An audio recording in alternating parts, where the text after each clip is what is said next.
Hey everyone, it's Michael and Kylene from FWDfuel.com, FWDfuel Sports Nutrition.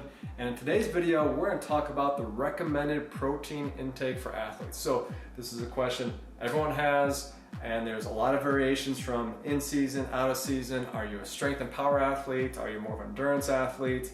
When do you get your protein in? So many questions. And luckily we have my rock star wife, Kylene Bogdan, right here to answer all your questions. So you have some experience in this. Yeah. Tell us a story. Sure. So, well, first they should know that by the end of today's video, they'll know exactly how much protein to take for themselves, as well as my best tips and tricks. But no, I know you love a good story, so I have plenty of them.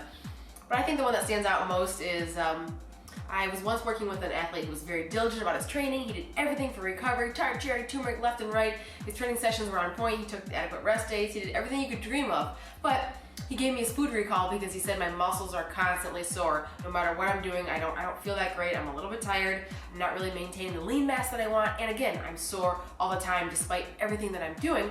And lo and behold, he was not consuming enough protein. So it can make all the difference in the world, and that's why we're talking about this today, right? Now, did that athlete have protein powder? Was it that they weren't getting enough spaced evenly throughout the day, or what was like main missing link with their protein? It was a little bit of everything, but he had a very chaotic work schedule, so he consumed no protein whatsoever at lunch, right? He was like, here's a banana, here's an apple, and it was like, nah, it's not really gonna work. And he had a protein shake, but he wasn't consuming enough. It wasn't a very good brand, but I know I talk too much. I could talk for hours, but anyway, you asked the question.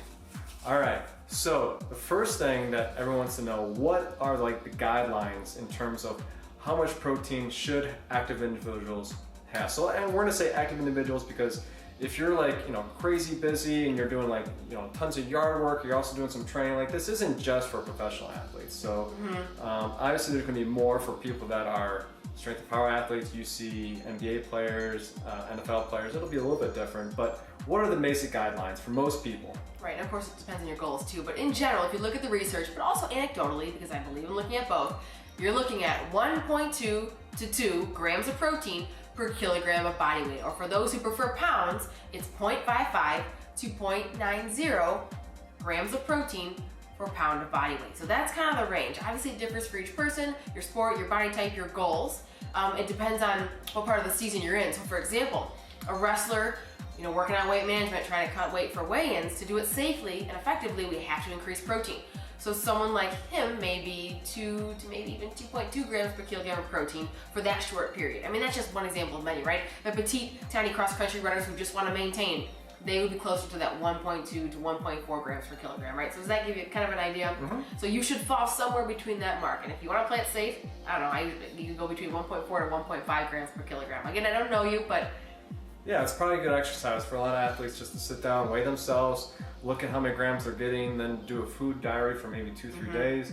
I bet there's a lot of athletes that they're on point maybe on Saturday and Sunday or something, but then they're way off during the work week. Right. And so, or the school week, for my college athletes, so you're not really recovering well 5 days a week. It's not good. Not good at all, right. So, which gets us to kind of the second question and our second tip, which is, does your protein need to be spread out throughout the day, or you can like pack it into your lunch and dinner? Because as a physical therapist for Cleveland State, I can tell you that some of my athletes, they like to, they want to sleep till they go to class. Maybe they bring a little granola bar or something on their way, and then they have class, and they may go to another class, and next thing you know, it's like 1 o'clock, and they're going to come in for treatment with me. So all they've had is a granola bar, and I'll ask them, like, have you eaten anything? I had a granola bar today. Well, don't you have practice at 3:30? Yeah, I'll have something real quick before practice. So it's like, oh my gosh, you've had like one small thing between now and practice pretty much. Maybe they had a banana before practice. So is it okay that they sandwich all that in, or is that affecting their recovery? Right, no, that's an outstanding question. So much of a great question that they've done a lot of research on this. Also, you have to mention all the executives I see, same thing. They're working all day. They might throw down a granola bar and a cup of coffee, and then those athletes and my executives, they're just binging on food at the end of the day because they're so hungry. So take a look at the research. It says divide and conquer. Divide the protein somewhat evenly throughout the day. So you're not gonna have a granola bar for breakfast and then binge on a 16-ounce porterhouse steak at dinner. You're looking at roughly 20 to 30 grams spread throughout the day. It takes roughly 3 hours for the body to clear the protein, essentially. Different for every person, right? My lineman could go higher than 30. My little petite, 4'8" gymnasts or figure skaters would be much below. But So evenly throughout the day, roughly every 3 to 4 hours, try to keep protein intake consistent. Now the example that you gave me that really sticks with me and I carry over to those athletes is that imagine you have a fire and you need to keep putting logs on the fire. So I remind them, I say, cells don't just recover, at dinner time. We're trying to give those cells the fuel to continue to rebuild and repair the damaged tissue all day long. And when I kind of explain it, they get like, oh, okay, yeah, it makes sense. From a metabolic standpoint, right? I mean, the logging of the fire, you need the metabolism to be humming. You gotta fuel the furnace, right? I mean, that's right. If you're struggling with your body composition, you have to get that on point. Yeah. Now, one of the hot things that a lot of people are into, and I know some of my buddies are into, they lift a lot, but maybe they don't eat as well as they should, so they're going to do some intermittent fasting. They just want to get a little more cut. Or, maybe for religious reasons, maybe it's during Lent or Ramadan, you're not eating from sun to sundown. What is your recommendation to best approach that to keep your recovery on point when you can't eat or you're trying to maybe lose a little bit of weight there? Right. So I feel like this should almost be a separate subject for a separate video, but in general, if you are truly an athlete training hard for your sport or for a marathon or whatever it is, I really wouldn't recommend intermittent fasting. If you do it because you feel better doing it, then I wouldn't go more than 12 to 14 hours while you're sleeping. So that means maybe you stop eating at 7 p.m. at night and you don't eat again until 9 a.m. that morning, right? That's roughly 14 hours. I would not go more than that. It is way too hard to get what you need during that small frame of eating hours during the day to support your recovery and your training demands. It's not a good idea. So that's just part one. But additionally, so Ramadan, for example, we work with a lot of athletes who go through this, and the goal would be to, if you can, cut your protein in half. It's not ideal, right? But it's better than nothing. So let's say you calculated 80 grams of protein a day for yourself. After the sun goes down that night, you would maybe be close to 40 grams.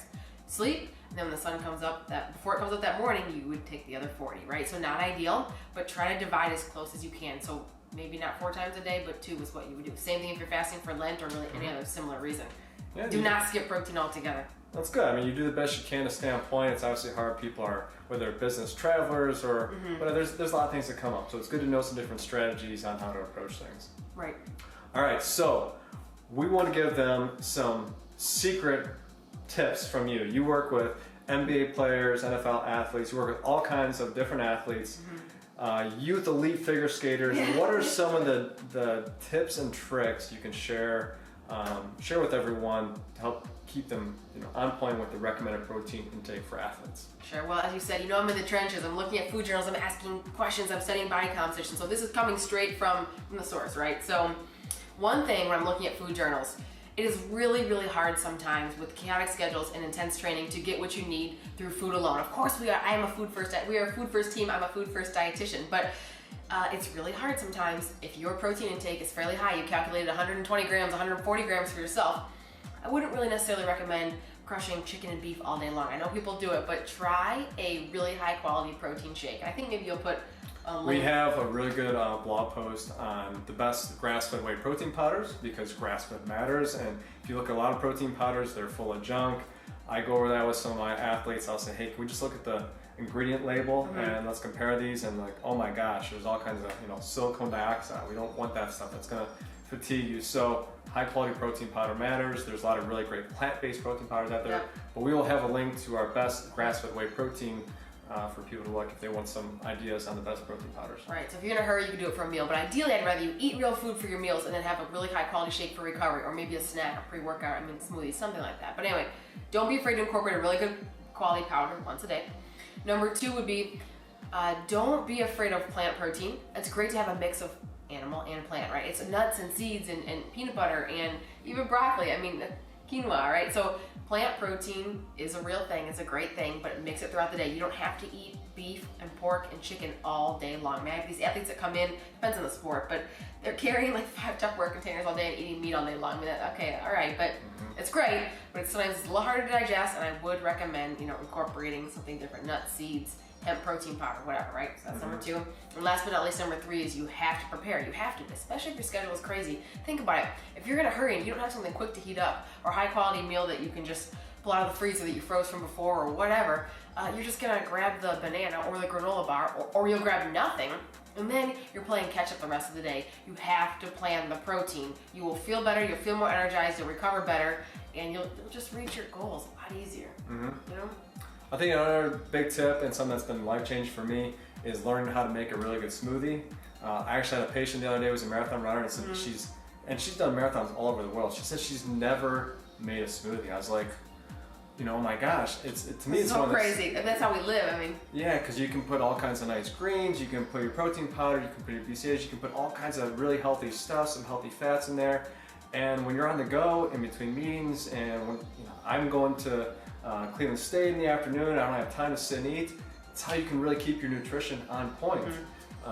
You know, our one tip there would be we love Vitamix. We love their blenders. I can say we had a knockoff brand that we got, and it was like crazy noisy. Let's hear what it was earplugs. like It's crazy. It was ear piercing. So we love that. If you can get one of the ones where you can like mix it in the bottle and take it with you on the road, that's good to go. Yeah. So For sure. there we go. Great. So there you go. Our protein summary. We hope it helped. All right. So if you like this video, give us a big thumbs up and subscribe. We have a bunch of other blog posts on one specifically, the recommended protein intake for athletes. We have a whole guide on weight gain. If you're interested in weight gain, we have a blog post on it. Then we have a complete guide we created that has shakes, meal plans, supplements, snacks, all in one thing that you can buy if you'd like. We'll have a link to that.